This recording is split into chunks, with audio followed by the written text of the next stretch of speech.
Afternoon, guys. Today I want to talk about some knots. These are knots that we teach at the Pathfinder School. It's good for setting up your shelter system if you're using a tarp. I may do two different videos on this, show you how I do it with the Woodsman tarp, and then today we're going to talk about how we actually teach it at the Pathfinder School with our emergency space blanket. So there's 6 knots in total.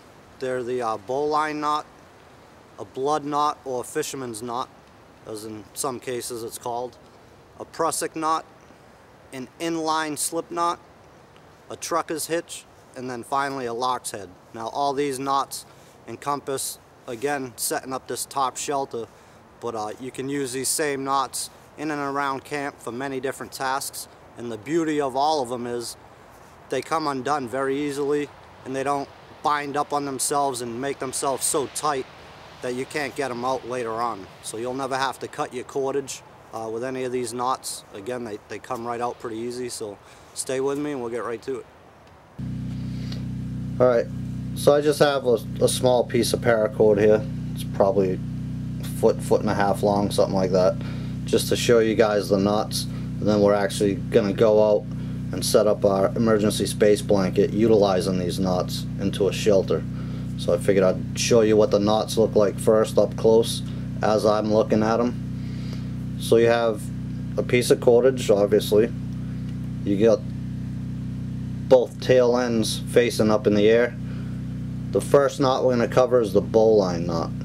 So the easy way I learned how to do that is to have one tag end facing up and one tag end facing down, and that way it won't confuse you. All you're basically going to do is create a loop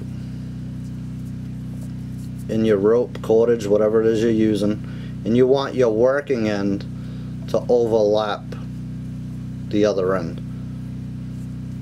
Again, loops on the side. I've got one tag end facing up, the other facing down, which is going to be actually my working end. There's a little story behind this one. Some of you guys might know it already, but you know, the rabbit comes up through the hole, goes around the tree, sees the hunter, and goes right back in the same hole. This is the part that catches a lot of people on which pieces of the cord or rope to grab to pull the stuff tight. It's actually the same working piece that you've been using is what you want to pinch underneath this loop that you created in the beginning. So the rabbit came up out of the hole, around the tree, and back in the same hole, and those are the same two pieces that you want to grab underneath that original loop there. If I can get my fingers to work with me. So the rope that's done all the work, went up out of the hole, around the tree, and back in, is the ones you want to pinch underneath that top loop, and then the other tag end, and you're going to pull that tight just like that, and there's your bowline knot. And you can tell if you got this one right because you have a tag end actually running into the loop that you've created. So this is going to be one loop that we create on our ridge line for when we go to set up our shelter. And again, the beauty of this knot is we're going to be pulling on this tight for our ridge line, but that knot is never going to tighten up in a way where you can't get it undone with your hands. So you could, I'm pulling basically with all my might right there, and it's still very simple to get undone. All you do is take the top of the knot, pull it out, and it comes apart very easy.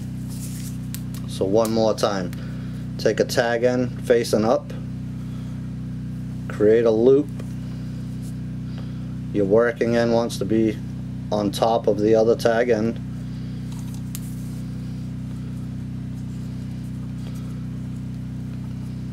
Like such. Come up from the bottom through the loop, around the tree, and back in the same hole. And you're going to pinch that same piece there underneath that loop, and then your tag end, and pull tight. And that's your bowline knot. And again, We have a tag end facing the loop. So that's the bowline knot. Now let's talk about a blood knot or a fisherman's knot. Alright guys, so same piece of cordage here we're going to use for all these knots. Again, foot and a half long, something like that. So a blood knot or a fisherman's knot, basically you're going to create half of a square knot. So overlap, bring it around once, that gives us a half a square knot. Pull it out a little bit, give you some tag end to work with. Now we're going to forget about one side for a minute, so I'm just going to grab that with my hand and not even worry about it. With this tag end, like I've said, we've created basically a half a square knot right here. We're going to bring this once again around the back, through our loop that we created, and pull tight, which basically creates an overhand knot, and it's a slip knot in a sense, and I'll show you that in a minute. So that side of the knot is done. Going over to our other side, we're going to do the same thing. Go around the back side, come back through the loop we created, and pull tight. So now basically we have two overhand knots, and then we're just going to take and pull them together. And there's your blood knot, fisherman's knot, either way is fine. And you can loosen this and tighten it all the way out. Again, pull it tight. Now when we get to our tarp setup, we're going to use pieces just this size to create our prusik knot, which is going to help us tighten up our tarp, and I'll show you that when we get there. So one more time on the blood knot. Untie these.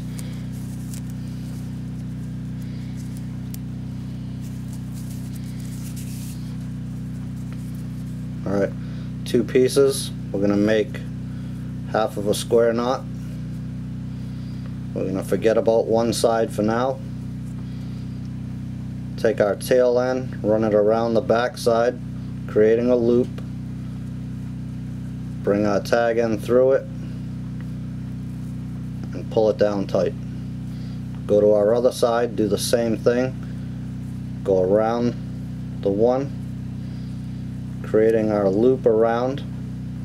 Bring our tag end through and pull tight, creating that knot.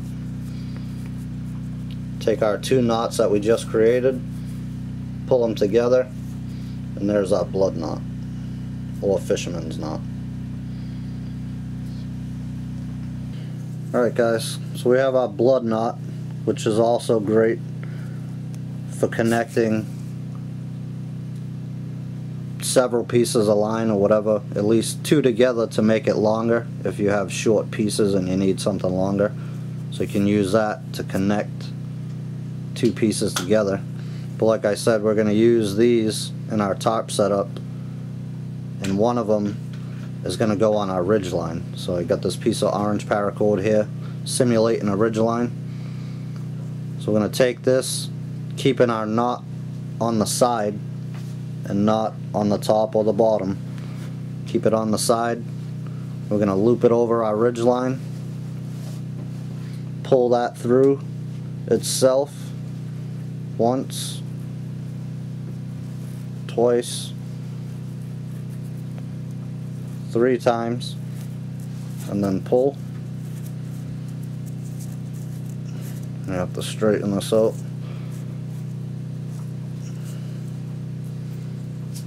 Try to keep it.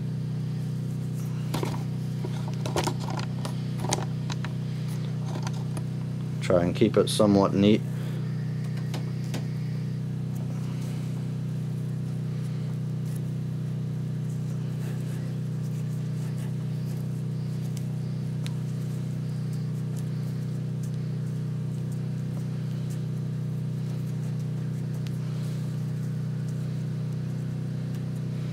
Alright, just like that.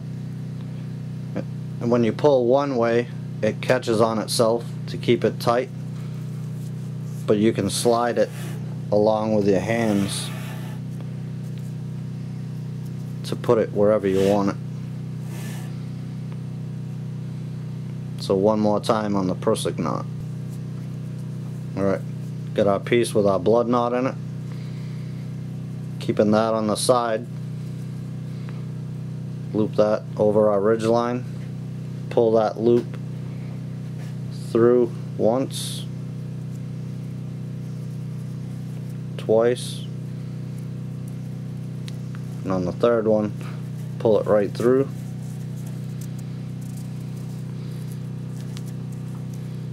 Clean it up here, like such.